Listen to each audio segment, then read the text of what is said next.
Spokesperson David Rowlands. Leader of the House, I have raised the question of car washes a number of times in this chamber, but I make no apologies for raising it yet again. As long as people are being exploited in this way and the Welsh Government buries its head in the sand on this issue, I shall continue to press for action. So will the Leader of the House outline any actions the Government is taking to end this scourge in our society? Well, I assume the member is referring to people being paid less than the minimum wage, and I share his concern that people should be paid the minimum wage in all business places. I've had, in my role as the chair of the Fair Work Board's Phase 1, I've had a meeting with the Enforcement Authority, which is a UK-based enforcement authority, around enforcement of the minimum wage, and we are looking at ways to ensure that the minimum wage enforcement provisions in Wales can be made better in order to, I completely agree, end the scourge of people being paid less than the minimum wage in any industry, anywhere in the country.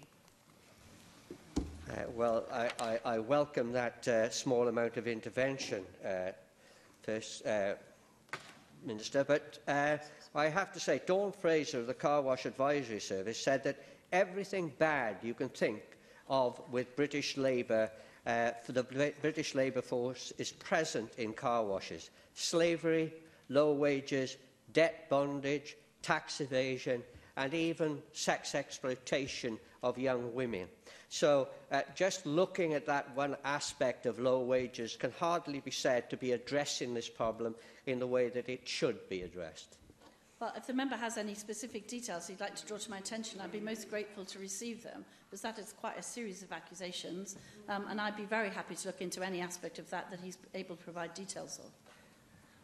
Well, quite frankly, it's out there in the media all the time, and I'm not quoting. I know you've called into question my statistics on this in the past, but it's out there with such things as BBC, Guardian, the ONS, New Statesman and Independent.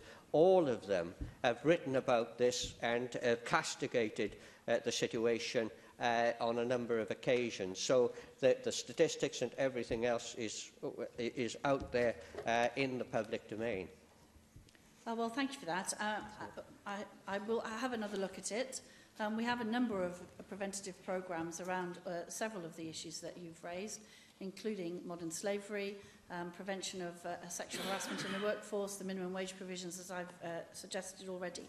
I'm more than happy to have another look at it, but if the member has any specifics he'd like to actually direct my attention to, that would be most helpful.